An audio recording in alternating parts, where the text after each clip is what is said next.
So, um, usually when we picture the government, right, like the state apparatus and all its complexity, we tend to imagine this massive piece of machinery, but fundamentally uh, a neutral one. Right. Yeah, like a referee. Exactly, like a giant referee standing right in the middle of a football field. Huh. And, sure, that referee makes bad calls from time to time. Oh, absolutely. Maybe they even favor one team slightly on a given Sunday because of, I don't know, some underlying bias or whatever. Human error. Right. We know it's flawed, but we generally accept that the rule book they're holding was, designed to keep the game fundamentally fair for everyone on the field. The whistle blows, penalties are applied, and society just kind of, keeps functioning. And that concept, the social contract, the objective arbiter, it's incredibly comforting. It really is. I mean, we deeply want to believe that the state is standing above all the messiness and inequality of civil society, just, maintaining order for the common good. Right, like a mediator. Exactly. We view it as a mediator that steps in when things get just a bit too out of hand. But then, and this is where it gets wild, you step into the world of 19th century political economy. Specifically, the texts we're tearing into today. And suddenly, that referee violently rips off the striped shirt. Yeah, it's a total paradigm shift. The diagnostic landscape we are looking at completely shatters that illusion. The sources today, they don't see the state as a neutral referee. Not at all. They see it as a weapon, like a highly specialized, centuries-in-the-making weapon of class rule. It really is this radical unmasking of political institutions, and mapping out how they dismantle that illusion requires us to go through just a massive amount of material today. Oh yeah, so much material. We're looking at volumes of the Marx and Engels collected works of MECW. Right. So we're talking thousands of pages here. Theoretical texts, letters, historical analyses, polemics. It's dense. It is incredibly dense, and our entire mission for this deep dive is to isolate one foundational theme running like a steel cable through all those pages. Which is class conflict and the nature of the state. Exactly. Now, before we really get going, because these historical sources contain highly politically charged content, ideas that have literally shaped global political movements on both the left and the right for over a century, we need to establish some firm ground rules. Definitely. It's crucial we set the stage right. Yeah, so this deep dive is completely impartial. We are not taking a side here. We aren't endorsing these viewpoints, and we aren't condemning them either. Right. We're just analyzing the text. Exactly. Our role is strictly to act as your guides. We want to help you, the listener, understand these ideas exactly as they are presented in the original source material. Nothing added, nothing removed. We are dissecting the internal logic of the arguments, essentially. Yeah. And to understand that logic, we have to recognize that the authors, they weren't just sitting in some dusty reading room at the British Museum spinning abstract philosophy. Right, they weren't just armchair theorists. Exactly. These theories were forged in the fire of actual 19th century working class movements. I mean, they were active participants. They were writing right in the middle of the European uprisings of 1848. Literally witnessing barricades in the street. Yes. Their theoretical approach was inextricably linked to the mechanics of actual revolution. Which brings us to the bedrock of their entire worldview, right?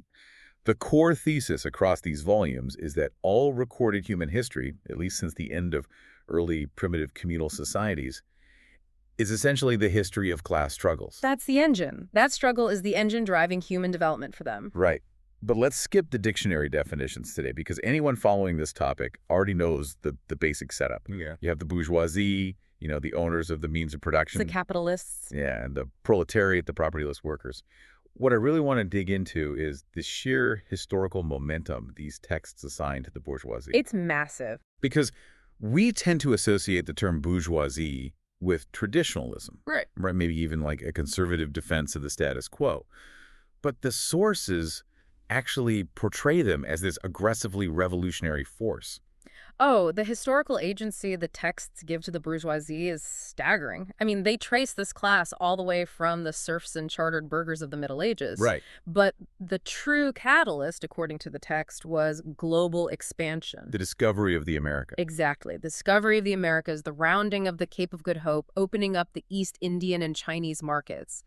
These events created a massive, just unprecedented demand for goods. And the old feudal system just couldn't handle it. Right. The old system of guilds, where production was strictly controlled and very localized, it simply shattered under the weight of this new global demand. So the guild masters couldn't produce enough. Yeah. And then they get pushed aside by this new manufacturing middle class. And eventually, steam power and machinery come along and just completely revolutionize production. And then the industrial millionaires take over. Yeah, but what fascinates me is how ruthlessly the texts describe this takeover. I mean, the bourgeoisie didn't just change the economy, they tore up the entire social fabric. They completely smashed the feudal fetters. That's the terminology they use. Yeah. Wherever the bourgeoisie gained power, they dismantled the complicated, patriarchal, almost idyllic relations of the feudal world. Because in the feudal system, people were bound by this really complex web of obligations, right, to their quote-unquote natural superiors. Lords, kings, the church. Exactly. And the bourgeoisie tore those ties asunder.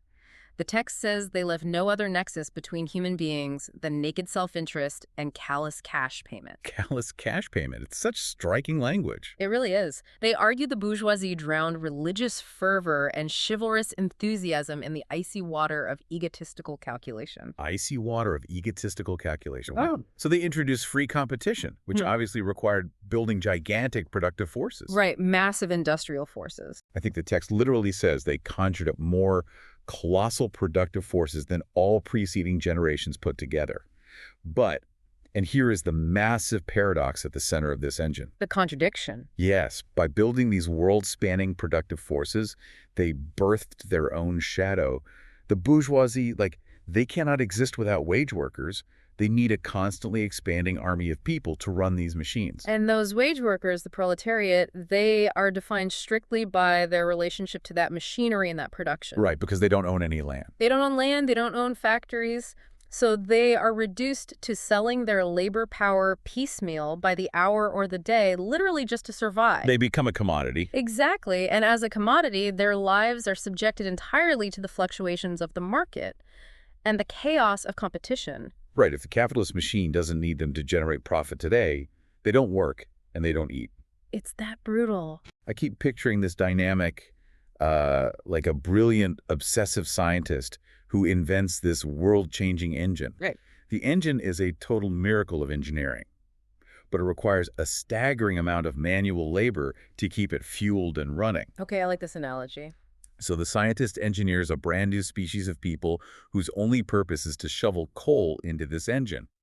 And the scientist just keeps making more and more of these people, crowding them into the engine room, pushing them harder to make the engine run faster. Until the room is completely full. Right, until eventually those people stop shoveling, look around the room, and realize, wait, there are millions of us, and only one scientist locked in the control booth. And that aligns perfectly with one of the most famous metaphors in the texts themselves. Oh, the sorcerer one. Yeah, exactly. The sources compare modern bourgeois society to a sorcerer who is no longer able to control the powers of the netherworld he has called up by his spells. That is so evocative. It is. The weapons the bourgeoisie used to strike down feudalism are now turned against the bourgeoisie itself. But it's worse than that for them. They haven't just forged the weapons, they have called into existence the very people who will wield them. The grave diggers. Yeah. But wait, let me push back a bit, because society isn't a binary, right? It's not just the billionaire factory owner and the destitute coal shoveler. Yeah. What happens to everyone else in this historical model? You mean the middle strata? Yeah, the small shopkeepers, the independent artisans, the peasant farmers. I mean, if the artisan is getting crushed by the factory, wouldn't they want to join the revolution and overthrow the capitalist? You would think so, logically. But the texts categorize these middle strata, the lower middle class, essentially as fundamentally conservative and often highly reactionary. Reactionary. Yeah, and we have to look at the mechanics of why. Take your artisan, say a skilled blacksmith making horseshoes. That blacksmith cannot compete when a massive industrialist buys a steam-powered stamping press that churns out, 10,000 horseshoes a day at a fraction of the cost. Right. Economies of scale completely vaporize the artisan's pricing power. They just can't compete. Exactly. So the blacksmith is angry, obviously, but their political goal, according to the sources, is not to advance history forward into a new system. Their goal is to roll the wheel of history backward. Oh, I see. They want a return to a time before large-scale industry ruined them, basically. They want to restore their small property and their secure status. So they fight the bourgeoisie not to overthrow capitalism itself, but just to save their existence as a fraction of the middle class. Precisely. They only become revolutionary when they finally accept that they are inevitably going to fall into the proletariat, at which point they start defending their future interests rather than their present ones. Wow, okay, so as this polarization intensifies, the bourgeoisie has completely reshaped the world, but they are vastly outnumbered by this restless, propertyless, and deeply exploited proletariat working in their factories. Yes. And a small minority cannot hold down a massive majority through sheer economic leverage alone. I mean, they need a tool to enforce this order, Right. a centralized, coercive apparatus. And this is where the texts completely unmask the state. This is the moment the referee takes off the mask and reveals they've been employed by one specific team the entire time. Exactly. The sources explicitly define the modern state as an engine of class despotism and a public force organized for social enslavement. Which is incredibly sharp language, like Yeah. very aggressive. But they back it up with a deep anthropological dive, right? Particularly in Engels' work on the origin of the family and the state. Yes, he argues the state wasn't just some natural feature of human existence that was always there from the beginning of time. Right, so engaging with that anthropological research is crucial here. Engels points out that in primitive communal societies, there was no separate state apparatus. Not at all. There were no standing armies, no specialized police forces, no prisons, no coercive bureaucracy standing above the rest of the community. So if it didn't exist for most of early human history, what forced it into existence? Well, according to the text, it was the split of society into irreconcilable antagonistic classes. Ah, okay. Once you have a society divided between a class that hoards wealth and the means of production and a class that has nothing and is ruthlessly exploited, society becomes entangled in this insoluble contradiction. Because they would just destroy each other. Exactly. If those two classes were left to settle things organically, they would just consume themselves and society in a fruitless permanent war. Therefore, a power became necessary that stood ostensibly above society to moderate the conflict and keep it within the bounds of quote-unquote order. Order, meaning the preservation of the property of the wealthy. Precisely.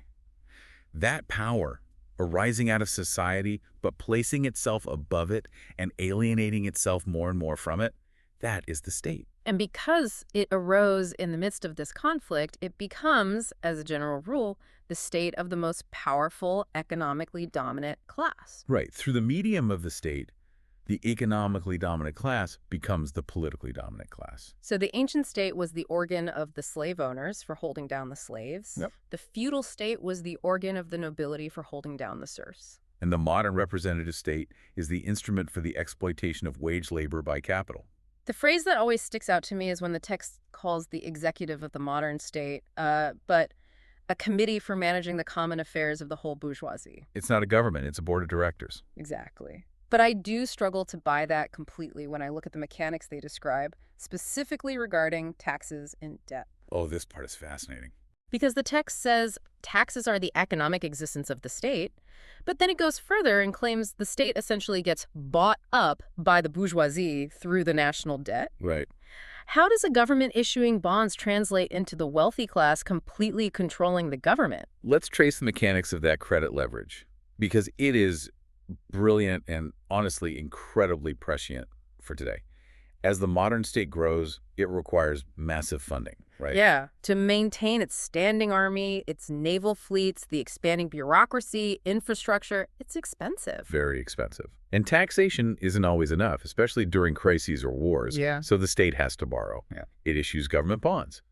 Now, who has the accumulated capital to buy those bonds? The bourgeoisie. The industrial millionaires and the bankers. Ah, I see where this is going. By becoming the primary creditors to the state, the bourgeoisie gains immense structural leverage. If the state attempts to enact policies that seriously threaten bourgeois property or their profits, the wealthy can simply orchestrate a strike of capital. They just refuse to buy the bonds. Exactly. They refuse to buy the bonds, they demand sky-high interest rates, or they pull their investments entirely, which would immediately crash the state's ability to fund its own military and administrative operations. So the state is structurally captive to the capital markets. Completely captive. It relies entirely on the commercial credit extended to it by the very class it is supposedly governing. Okay, I hear that structural argument, but I know you, listening right now, are probably going to push back here. Oh, for sure. We're talking about the 19th century, where places like America and England already had constitutional democracies. Right, they had elections. They had voting, they had parliaments. If the working class makes up the vast majority of the population and they have the right to vote, how can the state be nothing but a weapon for the rich? It's the big question. To use our earlier analogy, if the fans in the stadium get to vote on the rules of the game, how can the billionaire team owner still rig the outcome? Well, the source material addresses this apparent contradiction directly, particularly in its deep dive into the English Constitution. Okay. Engels observes that in England at the time, you had this trinity that looked like a perfectly balanced mixed constitution, right? You had the monarchy, you had the House of Lords for the aristocracy, and the House of Commons. Right, so on paper, it looks like power is distributed. But he points out that it is a flagrant contradiction because the middle class, meaning the industrial bourgeoisie, is the one that actually rules. Even with the queen on the throne and the lords holding all those fancy titles, how do the industrialists pull the strings? Because the House of Commons controls the purse strings. The money. Always the money. The aristocracy is allowed to keep the trappings of power, the sinecures, the ceremonies, the titles, as long as they govern in the material interests of the industrial bourgeoisie. That makes sense. Furthermore, the texts point out the electoral qualifications of the time. Property requirements literally ensured that only the possessing class had a direct voice for a long time. But even as universal suffrage expands later on, they still hold power. Yes, because the texts argue that wealth exercises its power indirectly, but all the more surely. Indirectly how? Because I know the text mentions direct corruption of officials and an alliance between government and stock exchange. Yeah, beyond outright lobbying and literal bribery, the entire political and ideological superstructure, so we're talking the legal system, the press, the educational institutions, even the dominant moral narratives, they're all heavily influenced, funded, and shaped by the ruling class. So the masses often tolerate the tyranny of property because the system is designed to make the existing order feel completely natural. Natural, inevitable, and totally unalterable. The people unwittingly consent to rule by capital because the very boundaries of political debate are set by capital. But history isn't a straight line, right? No, definitely not. The bourgeoisie doesn't just sit in a boardroom pulling levers while the workers quietly obey forever. What happens when the system breaks down? That's where things get volatile. What happens when the bourgeoisie is fractured and weak? Or the working class organizes and fights back so fiercely that the whole system just gridlocks? The sources point out that in these specific explosive moments, the state suddenly changes its behavior. Yeah. It puts on a mask of total independence. Okay, this brings us to one of the most nuanced frameworks in Marxist political theory, the concept of exceptional states, or what they term Bonapartism. Bonapartism. Yeah, the analysis of Bonapartism shows how flexible and honestly resilient the capitalist state can be when its normal democratic forms fail. We're talking about Louis Bonaparte here, right? Napoleon's nephew, who took absolute power in France in 1851. Yes, exactly. Walk us through the mechanics of how that happened, because it seems so counterintuitive. Like, why would the wealthy capitalist class, who supposedly controls the parliament, allow a dictator to just dissolve their parliament? So to understand the mechanics of 1851, we have to look back at the chaos of the 1848 revolutions in France. Oh. The working class, the proletariat of Paris, had risen up. They were strong enough to absolutely terrify the bourgeoisie and threaten the very foundations of private property. But they weren't strong enough to actually win. Right, they weren't quite strong enough to achieve a total victory and hold on to power. Meanwhile, the bourgeoisie was completely fractured internally between different factions. You had monarchists, Republicans, industrialists, financiers. A total mess. A mess. The political gridlock in Parliament was paralyzing the economy. Business was suffering immensely. So it's like two massive rival gangs fighting over a city. Let's hear it. The gang war is so brutal, the streets are so chaotic, that they are actually burning down the very businesses they are trying to extort. The extortion racket just can't function because there is zero order. So finally, out of sheer desperation, the gangs allow a highly corrupt authoritarian police chief to take martial control of the city. The police chief acts like he's above the gangs, he cracks down on both sides, takes away their weapons. But his ultimate goal is just to restore the corrupt capitalist system that allows the extortion to happen quietly again. That captures the dynamic beautifully, actually. The French bourgeoisie realized that to save their economic power, what Marx explicitly calls their purse, they had to forfeit their direct political power, their crown. Wow. They willingly handed the sword of state over to the executive, to Louis Bonaparte. They let him dissolve their parliament, censor their press, and ban their political clubs. They gave up democracy to save capitalism. Exactly. But Marx highlights the dark irony of this bargain. The sword they handed to the state to safeguard their property must at the same time be hung over their own heads like the sword of Damocles. The sword of Damocles. It's a great image. Because the Bonapartist state, seemingly lifted completely above civil society, becomes its own hotbed of corruption. It professes to save the ruling classes by violently subduing the working classes, but it does so by breaking down the direct parliamentary rule of the bourgeoisie. So the state bureaucracy and the military become massively bloated and act seemingly in their own interests. Yes. And the sources apply a very similar framework to Bismarck's Germany, don't they? They do. In Prussia and the wider German Empire at that time, you had a relatively young, kind of cowardly industrial bourgeoisie facing a rapidly organizing socialist proletariat. Okay. And alongside both of them, you had the old landowning aristocracy, the Prussian Junkers, who still held immense military and bureaucratic sway. So a three-way standoff. Essentially. No single class could dominate the others completely. So Bismarck orchestrates this military police state that balances the capitalists and the workers against each other. The state essentially cheats both of them for the benefit of the impoverished Prussian country squires. What the text mockingly calls living fossils. Living fossils, yeah. You really have to appreciate how sharp the insults are in these texts. Oh, they are ruthless. But the theoretical takeaway here is crucial, right?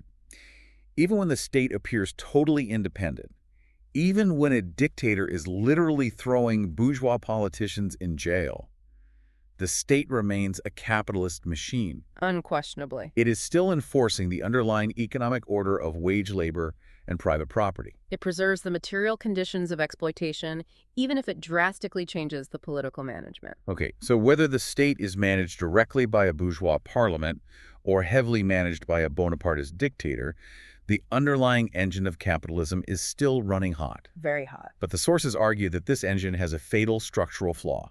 It is inherently unstable. The clash between the classes isn't just a moral inevitability.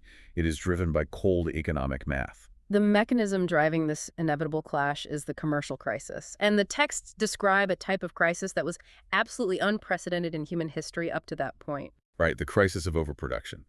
Which honestly sounds completely absurd on its face. It does. Because for all of prior human history, if society suffered a massive crisis, it was a crisis of scarcity. A famine, a drought, a plague, a devastating war.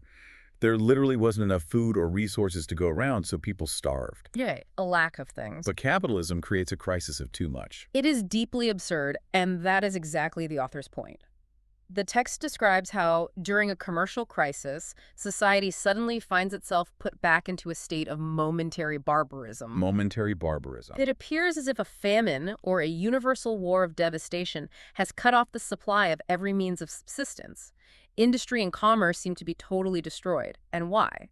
Because there is too much civilization, too much means of subsistence, too much industry, too much commerce. People are starving because there's too much food. People are sleeping on the streets because too many houses were built. We see echoes of this today, right? All the time. You see news footage of massive warehouses literally destroying perfectly good products, pouring bleach on unsold clothing, or dumping thousands of gallons of milk just to keep market prices artificially high. That is the exact contradiction the texts are highlighting here. The massive productive forces at the disposal of society no longer tend to further the development of the conditions of bourgeois property. They've outgrown it. On the contrary, they have become too powerful for these conditions. The capitalist system requires constant, infinite expansion. It must constantly find new markets and exploit old ones more thoroughly just to maintain its rate of profit. But doing that just paves the way for more extensive and more destructive crises. So the sorcerer's spell just spirals completely out of control. Exactly. The bourgeoisie cannot control the wealth-generating machine they built. But I have to ask the obvious modern question here, the one everyone is probably thinking. Why doesn't the government just step in and fix it? We see central banks adjusting interest rates. We see massive government bailouts, stimulus checks, regulatory agencies. Why can't the state administration just patch up the system and smooth out the boom and bust cycle? The sources anticipate that exact question, and their critique is deeply structural. Marx argues that the state often seeks the cause of these crises in accidental or deliberate shortcomings of the administration. So they blame bad policy. Right.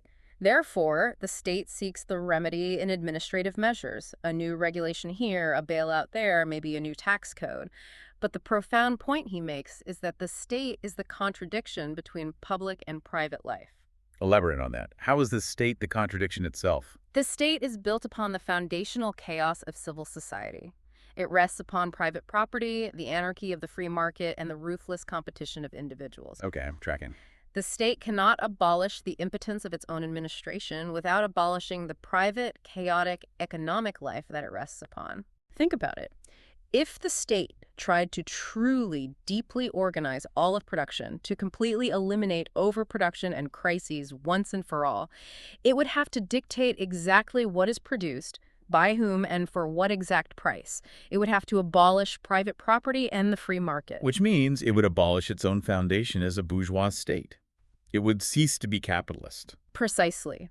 So the state is structurally incapable of fixing the root cause. It can only perceive formal, accidental deficiencies and try to remedy them on the surface, which ultimately proves fruitless against the underlying tectonic shifts of the capitalist system. It's just putting a Band-Aid on a gaping wound. And meanwhile, the bourgeoisie itself begins to prove how historically useless it has become. Wait, how so? Useless in what way? The texts point to the rise of massive joint stock companies, what we would call modern corporations today, and trusts, and even state ownership of large infrastructure like railways and the postal service. Engels points out that once you reach this scale, the actual work of managing production, the social function of the capitalist, is no longer performed by the owner. Oh, because it's too big. Exactly. It is entirely performed by salaried employees, managers, and engineers. So the owners aren't even on the factory floor innovating anymore. No, the actual capitalist has no further social function than pocketing dividends, tearing off coupons, and gambling on the stock exchange, where different capitalists despoil one another of their capital. That's a brutal assessment. They argued the bourgeoisie demonstrates itself to be a completely superfluous class. The workers do the labor, the salaried professionals do the administration, and the owners merely extract the surplus value. So if the bourgeoisie is superfluous, and the system is structurally designed to crash repeatedly, the proletariat eventually organizes and takes action. That's the inevitable trajectory in the text. But when that revolution happens, they are immediately faced with the ultimate logistical question. What do we do with this massive coercive state apparatus?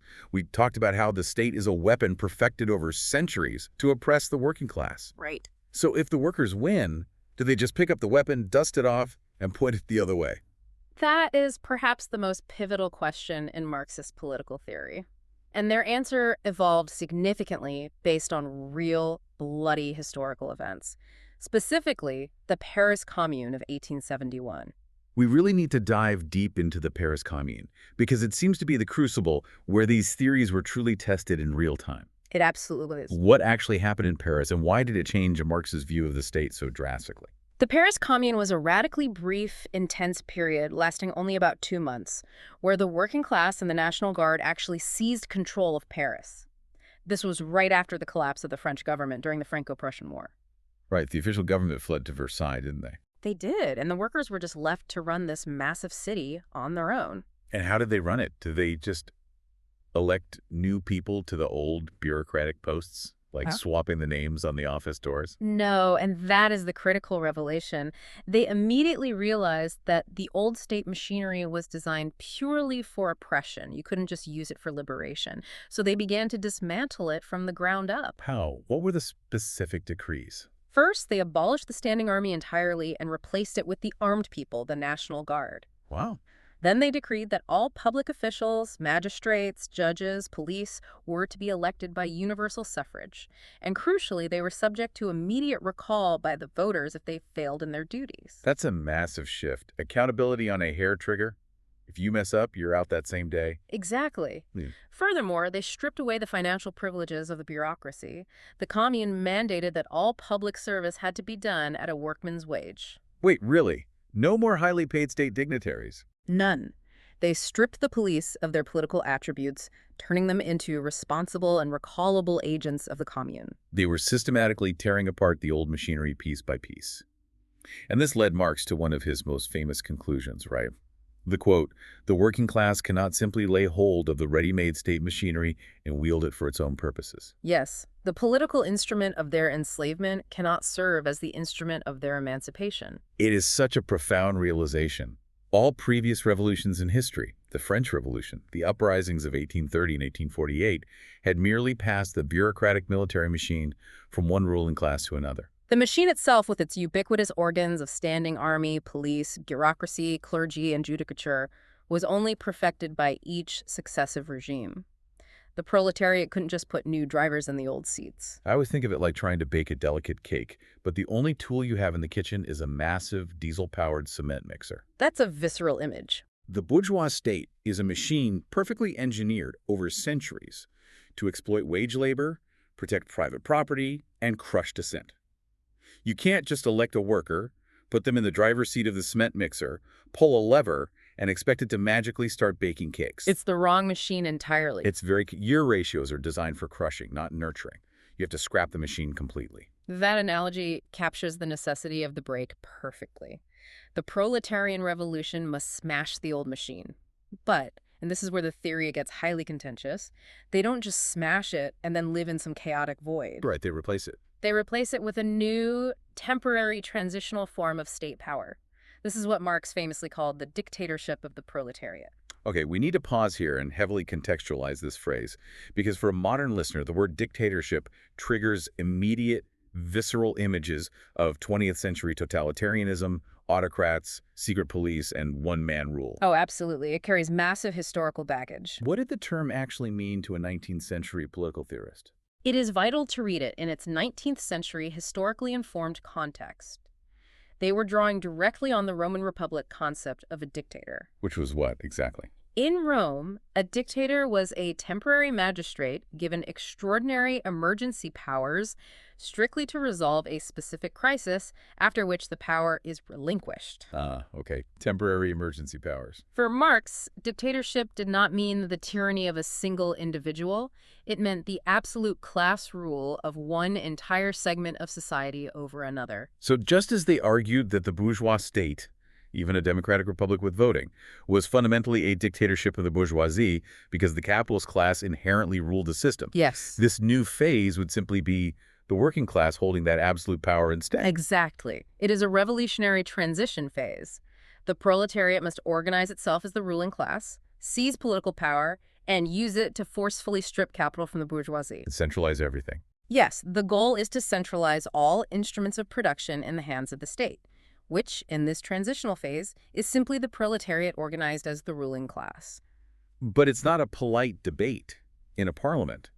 The text explicitly says this state power is wielded as an instrument of civil war. It is. It is a coercive force used to aggressively stamp out the resistance of the former capitalist class, who, let's be honest, will undoubtedly use their remaining wealth and international connections to try and violently reclaim their property. It is a mechanism of self-defense for the revolution. But this immediately brings us to a massive structural problem, one that sparked the most bitter debates of the entire era. Right. The red flag goes up immediately. If the proletariat smashes the old oppressive state, only to create a new coercive state that represses the bourgeoisie, haven't we just created a new eternal ruling class? That's the counter-argument. Haven't we just flipped the script but kept the exact same violent play running? What is the end game for this worker state? Because the sources clearly state the ultimate goal is a completely classless society. If the state only exists to manage class conflict, what happens when there are no more classes? This is the most profound theoretical leap in the material. The sources argue that once class distinctions are genuinely abolished and all production is concentrated in the hands of a vast association of the whole nation, the public power will literally lose its political coercive character. So it just stops being a state. The state is not abolished by a sudden decree overnight. Instead, it dies out. or in the famous translation, it withers away. Withers away. That is a highly specific, almost organic phrase. It implies a gradual obsolescence. Yes, it just slowly becomes unnecessary. But this concept was forged in the heat of an incredibly bitter feud within the revolutionary movement itself.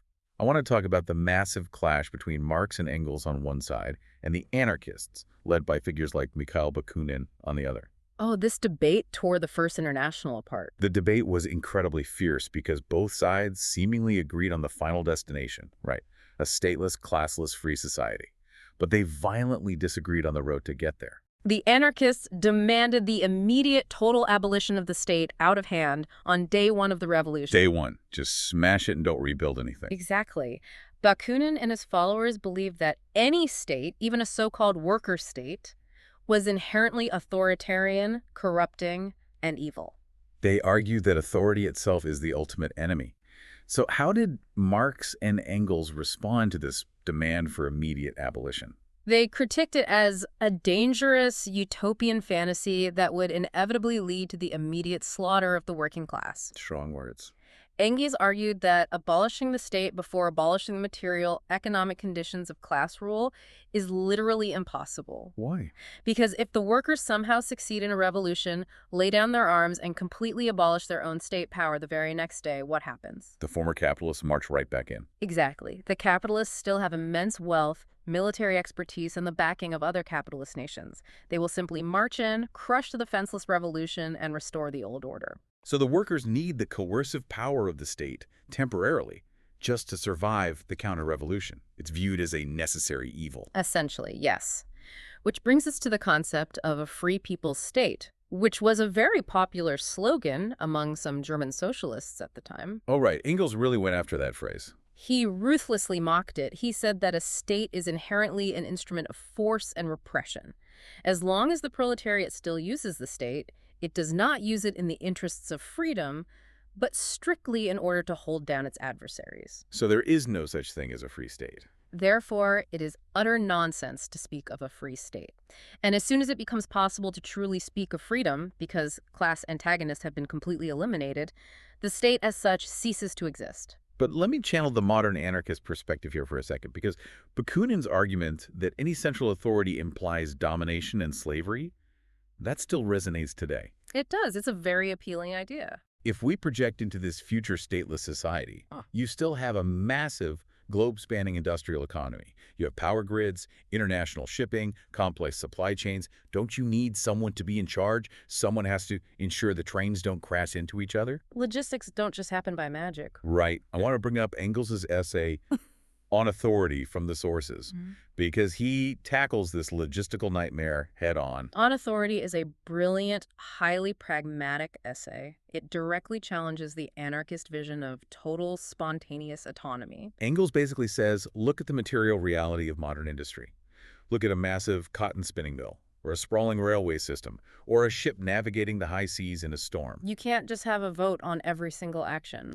Exactly. You cannot run these complex operations with total spontaneous autonomy where everyone just does whatever they feel like at any given moment. There has to be central coordination. Decisions have to be made. Whether by a delegate or a majority vote, and once made, they must be strictly obeyed. Otherwise, the factory stops working, the trains collide, or the ship literally sinks. The anarchist idea of a totally authority-free production system just ignores the physical reality of how machines actually work. Engaging with that material reality is key for them. Engels argues that a certain amount of authority, of subordination, is absolutely inevitable regardless of the social organization, simply due to the technical conditions of modern large-scale production. The machine demands obedience. What changes in the future communist society is not that logistical authority disappears, but that political authority, the coercive state used by one class to physically oppress another, is completely transformed. Okay, but how does that transformation actually function? If there are still managers making sure the trains run on time, how is that not just a state by another name? The famous phrasing they use to explain this is that the government of persons is replaced by the administration of things and the conduct of processes of production. The administration of things. Yes. So not armed police ruling over people, but logistics. managing the supply chain, making sure the factories have raw materials, tracking inventory, ensuring food is distributed efficiently to where it's needed. Precisely.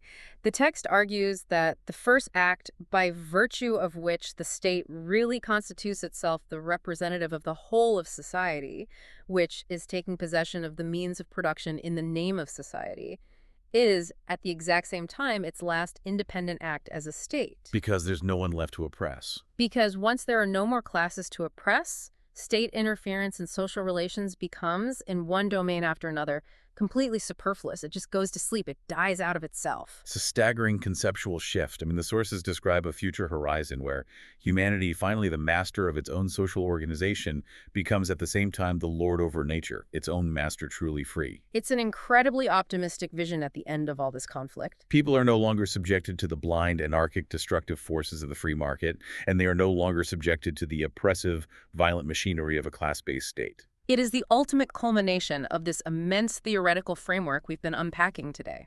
We've traced the origins of class conflict in primitive society. We witnessed the unmasking of the bourgeois state as an instrument of capital. We explored the necessary violent transition of proletarian rule.